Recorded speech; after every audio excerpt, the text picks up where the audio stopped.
আসসালামু আলাইকুম ওয়া রাহমাতুল্লাহি ওয়া বারাকাতুহু। সম্মানিত দর্শক মণ্ডলী, আজকে আপনাদের সামনে খুবই কার্যকরী পরীক্ষিত একটি আমল নিয়ে উপস্থিত হয়েছি। এটা হচ্ছে কোরআনে আমল। ইনশাআল্লাহ এই আমলটি আপনারা করলে অতি দ্রুত ফল পাবেন। আমলটি মাত্র 7 বার পাঠ করবেন। লম্বা চূড়া কোনো আমল নয়। অনেক মানুষ আছেন কাজে কর্মে ব্যস্ত থাকেন, আমল করার তেমন সময় পান না, লম্বা আমল করতে পারেন না, লম্বা তদবির করতে পারেন না। তো আপনাদের জন্য অত্যন্ত সহজ একটি আমল, কোরআনী আমল। সরাসরি কোরআন শরীফের 2টি আয়াত, সবাই এই আয়াতগুলো পাঠ করতে পারবেন। অত্যন্ত সংক্ষিপ্ত আয়াত, অর্থাৎ 2 আয়াতই হচ্ছে 1 লাইনের আয়াত। এগুলা যদি আপনি মাত্র 7 বার পাঠ করেন, তাহলে বৈধ পন্থার যদি উদ্দেশ্য হয়, তাহলে যে কোনো মানুষকে আপনি আপনার বাধ্য করতে পারবেন ইনশাআল্লাহ তাআলা। গতকালকে একজনের ফোন দিয়েছেন, দিয়ে বলছেন যে ওনারও স্ত্রী আছে, আর যার সাথে ওনার সম্পর্ক তারও স্বামী আছে। 14 বছরের সম্পর্ক। এখন 14 বছর থেকে তাদের সম্পর্ক চলতেছে, অবৈধ প্রেম। এখন এটা তো আর অবৈধ নয়, এটা নাকি বৈধ। আমি বললাম যে এটা অবৈধ নাকি বৈধ, আপনি বলেন, উত্তরটা আপনি দেন। তখন তিনি বললেন যে 14 বছরের সম্পর্ক, এটা তো আর অবৈধ না। বোঝা গেল লং টাইম সম্পর্ক যদি হয়ে যায়, তাহলে অবৈধ জিনিসও বৈধ হয়ে যায়। শয়তান মানুষকে কি পরিমাণ খারাপ বানাতে পারে দেখেন। তো যারা কবিরা গুনাহ করে, গুনাহ করতে করতে ওরা যে আর কবিরা গুনাহ করতেছে সেটাই টের পায় না, ওইটাই তার বাস্তব প্রমাণ। ঠিক আছে?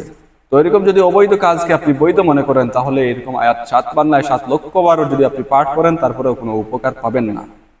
ঠিক আছে? আল্লাহর কালাম দিয়ে আপনি অবৈধ কাজ সম্পাদন করতে চাইবেন, আপনার মতো বেকুব আর খারাপ আর খাটাস মানুষ আর কে হতে পারে?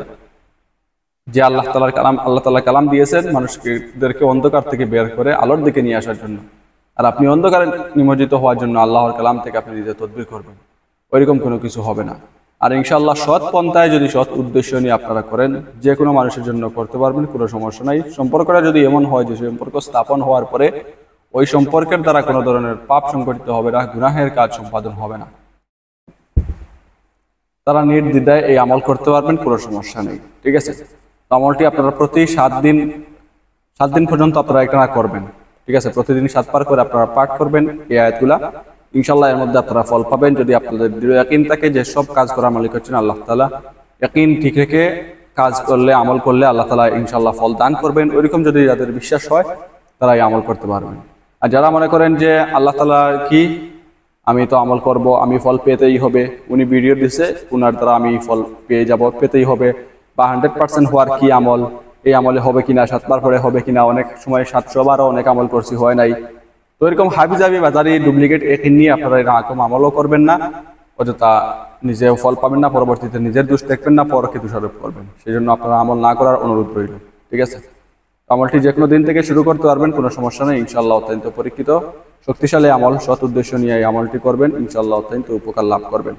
তো যে দোয়াটি পাঠ করবেন, যে আয়াতগুলো পাঠ করবেন, সেগুলো হচ্ছে ওয়াতাকুলুনাত তুরাসা আকলাল লাম্মা ওয়া তুহিব্বুনাল মালা হুব্বান জাম্মা।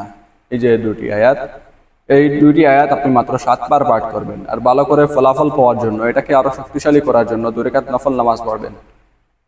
আপনি যে আমল করবেন, আমল যেন কবুল হয়, এই কবুল হওয়ার শর্তে, কবুল হওয়ার উদ্দেশ্যে 2 রাকাত নফল নামাজ পড়বেন।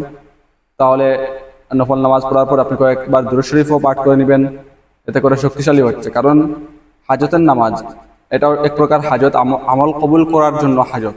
ঠিক আছে? তো আপনারা জানেন হাজতের নামাজ পড়ে কোনো কিছু চাইলে আল্লাহ তাআলা কবুল করেন। একদিকে আপনি আমল করতেছেন, আরেকদিকে হাজতের নামাজ পড়তেছেন, এখানে অনেক শক্তিশালী হচ্ছে। আবার আপনি দুরূদ শরীফ পাঠ করতেছেন, দুরূদ শরীফ পাঠ করার পর কোনো কিছু যদি চাওয়া হয়, সেটা পূর্ণ হয়, উদ্দেশ্য পূর্ণ হয়, সেটাও একটা শক্তিশালী হচ্ছে। অর্থাৎ একটি আমলকে আপনি নিজেই শক্তিশালী করতেছেন। শক্তিশালী যে একটি আমল শক্তিশালী আর এটা করবেন আর আপনার কাজ হয়ে যাবে, এরকম নয়। নিজের ইয়াকিন, ইখলাসিয়ত দ্বারা এবং আমল দ্বারা আপনি নিজেই শক্তিশালী করবেন কোনো আমলকে। ঠিক আছে? তারপরে আপনি যেটা করবেন, আয়াতগুলা পাঠ করবেন 7 বার। আরো বেশি যদি পাঠ করবেন কোনো সমস্যা নেই, কমপক্ষে 7 বার পাঠ করার চেষ্টা করবেন। 7 বার পাঠ করার পর এটা আপনি আরো কয়েকবার দুরূদ শরীফ পাঠ করে দিবেন। তারপরে আর আপনাকে কিছু করতে হবে না, এই দিনের আমল শেষ। পাশাপাশি অন্য আমল যদি আপনি করেন, কোনো সমস্যা নাই। আর এমনিতে সারাদিন যদি আপনি আয়াতগুলা জপতে থাকেন, অসুবিধা নেই। ঠিক আছে? ইনশাআল্লাহ দেখবেন অতি দ্রুত আপনি ফল পাবেন, যদি আপনার উদ্দেশ্য সৎ হয়ে থাকে ইনশাআল্লাহ। তো যাই হোক, আজকের ভিডিও এ পর্যন্ত। সারসংক্ষেপ যে কথা, সেটা হচ্ছে কোরআন শরীফের ছোটখাটো 2টি আয়াত, যেগুলো হচ্ছে ওয়াতাকুলুনাত তুরাসা আকলাল লাম্মা ওয়া তুহিব্বুনাল মালা হুব্বান জাম্মা। এই যে 2টি আয়াত একদম ছোট, মাত্র 7 বার যদি আপনি পাঠ করেন, মাত্র 7 বার পাঠ করেন, শুরুতে এবং শেষে কয়েকবার দুরূদ শরীফ পাঠ করে দিবেন, কমপক্ষে 3 বার অথবা আরো বেশি পাঠ করতে পারেন, যে কোনো দুরূদ শরীফ, কোনো সমস্যা নেই। আর যাকে টার্গেট করে, যাকে অন্তরে নিয়ে আপনি এই আমল করবেন, অর্থাৎ এই আয়াতগুলো 7 বার পাঠ করবেন, সে আপনার বাধ্য হবে 7 দিনের মধ্যে ইনশাআল্লাহ। যদি আপনাদের দৃঢ় ইয়াকিন থাকে যে সব কাজ করার মালিক হচ্ছেন আল্লাহ তাআলা, আর আপনার উদ্দেশ্য যদি সৎ হয়ে থাকে, অর্থাৎ যে ভালোবাসার দ্বারা কোনো পাপ সংঘটিত হবে না, ওইরকম ভালোবাসার জন্য আপনারা এই আমল করেন, ইনশাআল্লাহ দেখবেন অতি দ্রুত ফল পাবেন, যার মধ্যে কোনো মিস নেই। ইনশাআল্লাহ আপনারা আমল করলে উপকৃত হবেন। সবাই ভালো থাকুন, সুস্থ থাকুন। আসসালামু আলাইকুম ওয়া রাহমাতুল্লাহি ওয়া বারাকাতুহু।